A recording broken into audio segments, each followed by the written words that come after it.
Warning, the video you're about to watch contains mathematics at the level of college algebra and trigonometry.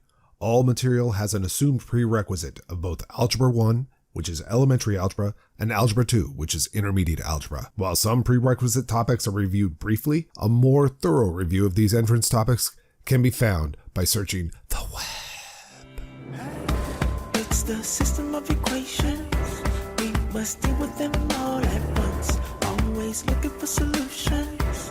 Positive outlook overcome. Hello, my name is Roy Simpson, professor of mathematics at Cosumnes River College in Sacramento, California. This video is a continuation into identities for trigonometric functions, and this is the first of the big identities. These are kind of the second tier identities, the first tier being the Pythagorean identities and the reciprocal identities and the ratio identities.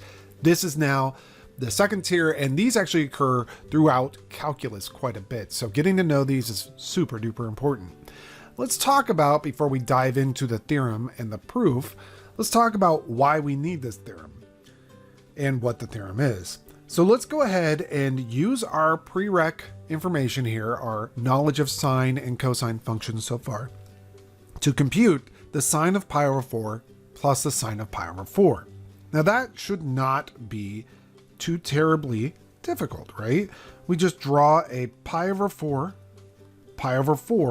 right angle triangle and write in our leg and hypotenuse lengths there. And we can see that the sine, which is opposite over hypotenuse of pi over 4, is going to be 1 over root 2. So therefore the sine of pi over 4 plus the sine of pi over 4, well, that's going to be 1 over root 2 plus 1 over root 2, which is actually 2 of those root 2's. So 2 over root 2. Great. Now let's take a look at sine of pi over 4 plus pi over 4.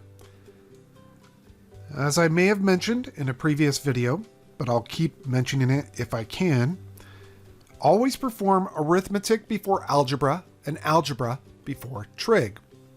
So our arithmetic here is to add these two constants, the pi over 4 plus the pi over 4. It would be 2 of those pi over 4s, or in other words, sine of pi over 2. To evaluate that, because pi over 2 is what we call a quadrantal angle or an axial angle, it's much easier to evaluate that by quickly drawing out the sine curve. You can see that the sine at pi over 2 should be 1. So that should be 1. So the question is sine of pi over 4 plus the sine of pi over 4, is that the same thing as the sine, I'll put a big question mark there, is it the same thing as the sine of pi over 4 plus pi over 4? We just computed that the right hand side is 1, sine of pi over 4 plus pi over 4, we've computed that to be 1, and the sine of pi over 4 plus the sine of pi over 4, we've computed that to be 2 over root 2.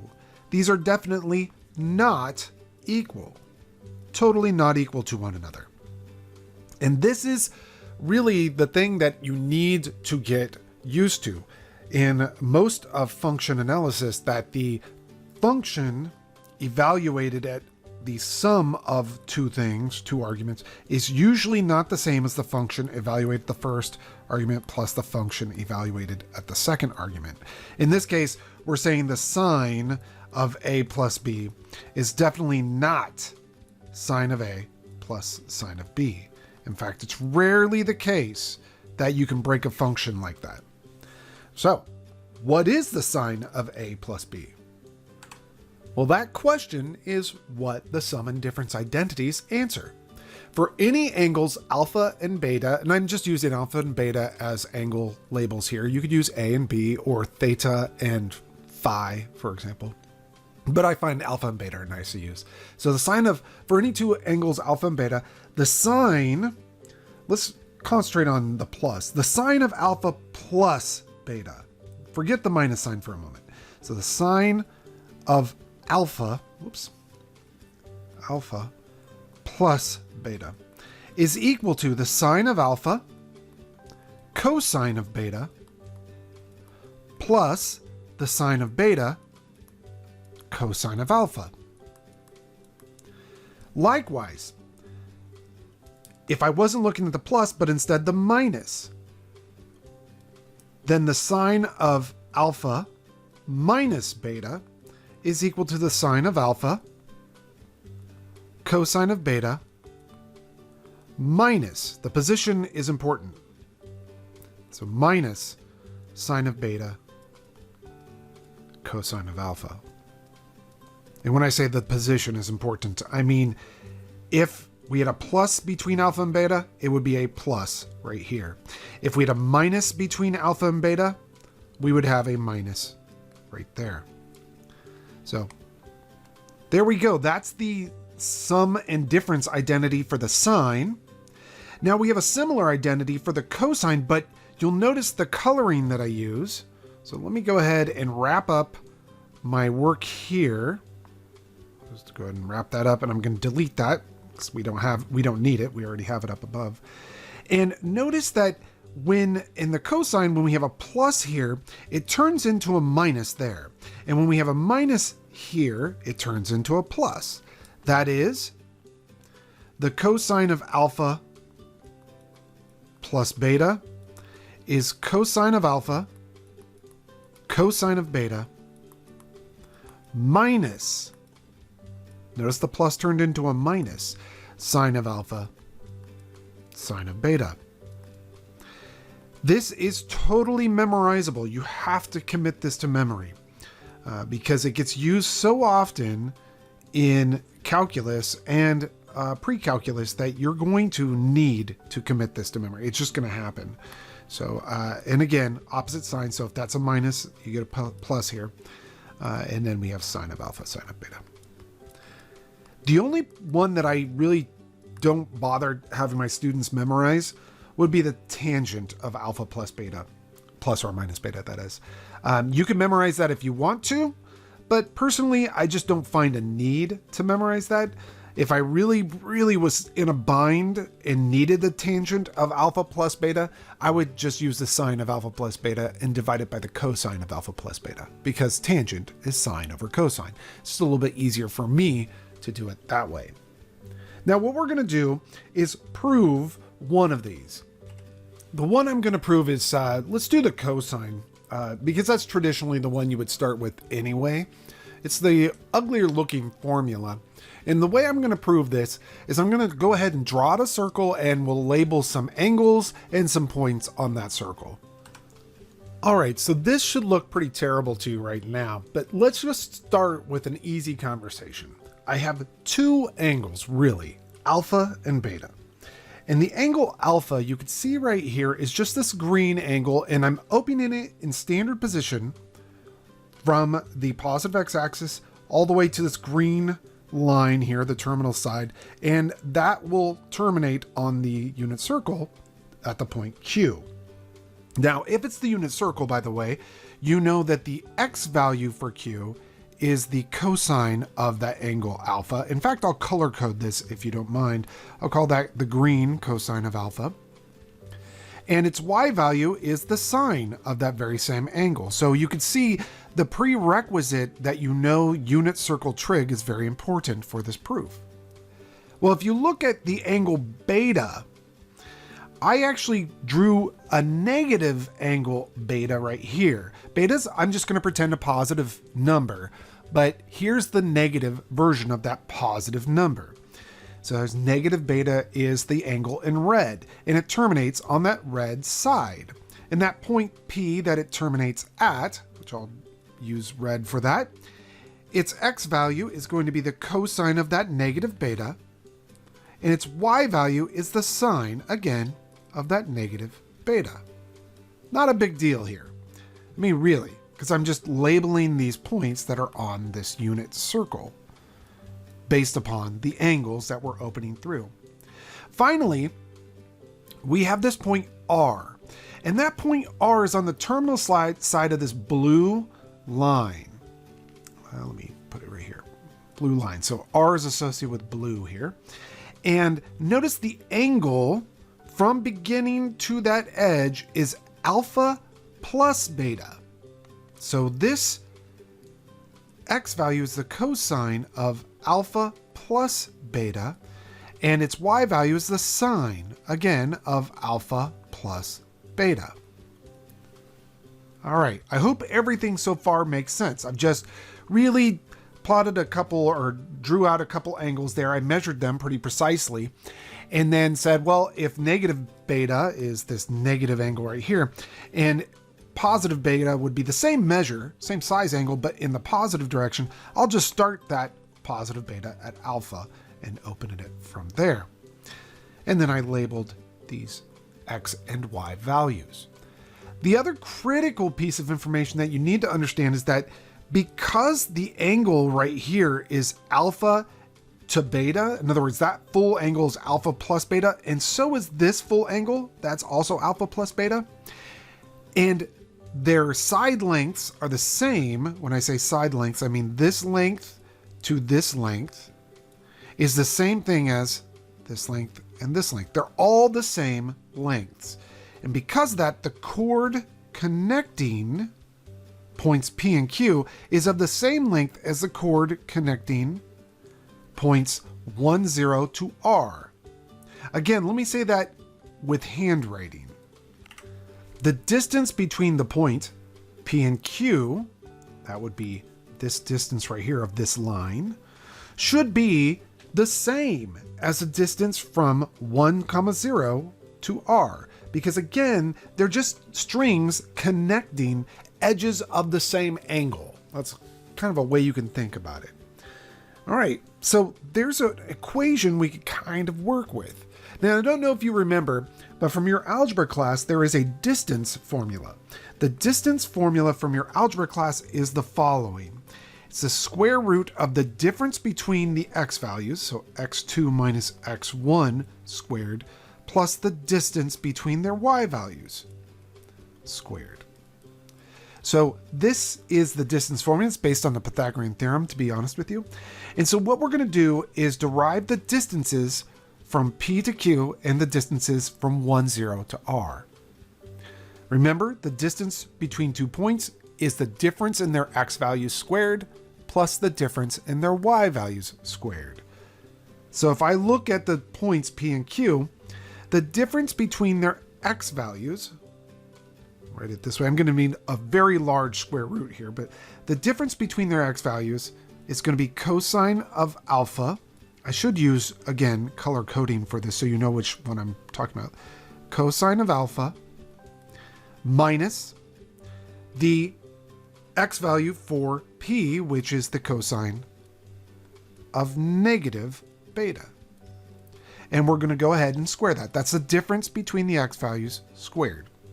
And to that, I'm going to add the difference between the corresponding y values being squared. So sine of alpha, and then minus, and then the y value for the point P, which is sine of negative beta, sorry. Keep wanting to say alpha there. And we're going to square that statement. And then we want that, or we know that, should equal the distance between the point 1, 0 and R. Remember, R is in blue. So let's see, what's the difference between their x values? Well, the x value for the blue point R is cosine of alpha plus beta. Cosine of alpha plus beta. The x value for 1, 0 is just 1. And to that, we'll add the y value of the blue point, sine of alpha plus beta. So I'll write that in. I'm running out of room, so I have to kind of squeeze this in here. And then minus the y value for this point, which is 0. Now notice we have two square roots equal to each other. I'm just going to square both sides because that won't hurt anything. And not only that, I'm actually going to go ahead and rope this up and drag it down because I'm going to need the space. This proof is a little bit large-ish. And so I'm going to move this down here, and then we're going to zoom into that. Doesn't look like we have a lot of space left on this page, but we can do it. All right, squaring both sides, I get the following. I have the cosine of alpha. Again, I'll keep with color coding. Cosine of alpha. And I'm going to make a mention here about something kind of important. Minus. Cosine is an even function. So your prerequisite for knowing that cosine is even and sine is odd is in play here. Since cosine is even, the cosine of negative beta is just the cosine of beta. All right.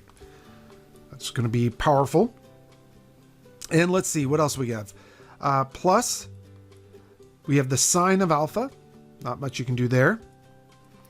And then I just mentioned it, the sine is an odd function, so sine of negative beta is going to be the negative sine of beta, or negative in this case. So it'll be a positive, and then we have the sine of beta. And then I'm going to bracket that off and put a little square there. So far so good. On the other side, again, I had just squared both sides, so I'm getting rid of the square roots, but I'm also kind of mentioning a few other things here. We have this cosine of alpha plus beta. There's not much I can do with that yet. -1, and then squared. And we have this sine of alpha plus beta squared. So let me go ahead and write that in.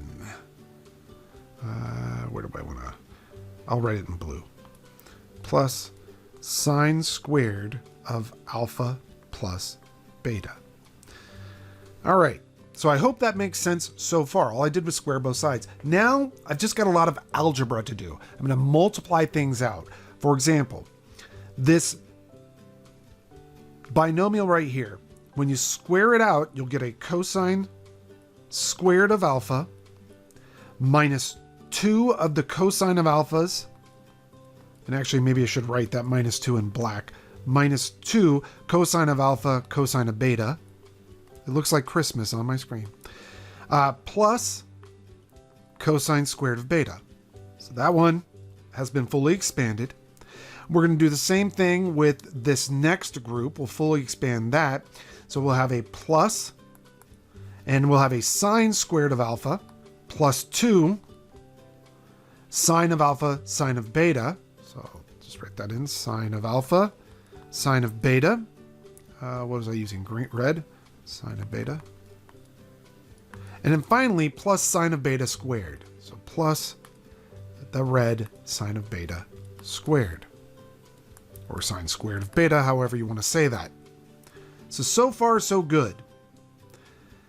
Then we have this right-hand side. This is equal to. Multiplying things out, right? We have a cosine squared of alpha plus beta. Let's see, minus 2 cosine of alpha plus beta. And let's see what else we have. Plus 1 is, and then plus sine squared. Oh, and that's in blue, plus sine squared of alpha plus beta. I'm going to zoom out so you can see the whole entire statement here. It seems pretty bulky. However, there's a lot of stuff that magically happens here. For example, cosine squared of an angle plus sine squared of the same angle. That will turn into the number 1. Again, switch to a different color here. Cosine squared of an angle plus sine squared of the same angle. That will turn into the number 1. Yet again, cosine squared of an angle plus sine squared of the same angle. That will also turn into the number 1. So let's go ahead and write this down. And this time, I'm going to lose the color coding. So in this case, these blue highlighted ones are going to give me a 1. The red highlights here, or the pink or whatever that is, that's going to give me another plus 1. Then I have a minus 2 cosine of alpha, cosine of beta, plus 2 sine of alpha, sine of beta. There's nothing else on the left-hand side that I can deal with. On the right-hand side, I have cosine squared plus sine squared of the same angle. That's going to be 1 minus 2 cosine of alpha plus beta. And then I still have that plus 1 hanging out. Now notice, On both sides, I have 1 plus 1. So I can subtract 2 from both sides and they'll disappear beautifully. I'm just going to do that in one simple step. So I have a negative 2 cosine of alpha, cosine of beta, plus 2 sine of alpha, sine of beta, is equal to a negative 2 cosine alpha plus beta. Now I'm just going to divide everything by a negative 2. If you divide everything by a negative 2, you'll get the following. Cosine of alpha times cosine of beta, minus, because I'm dividing this by a negative 2, minus a sine of alpha, sine of beta, is equal to cosine of alpha plus beta. That is the proof that the cosine of alpha plus beta is equal to cosine alpha cosine beta minus sine alpha sine of beta. Let me zoom out to show it on the screen here. Up above, where is it? Right there. We have proven this for the positive, for alpha plus beta. The proof for the minus is very similar, and the same thing for the proof of the sine of alpha plus beta and alpha minus beta for the sine. So they're all the same style of proof. I'm not going to go through and do all 4. Doing one is sufficient enough. So this is the theorem, and you have seen the proof. We have proved for one, and all proofs are essentially the same. The tangent is just proved using the sine of alpha plus beta over the cosine of alpha plus beta and simplifying.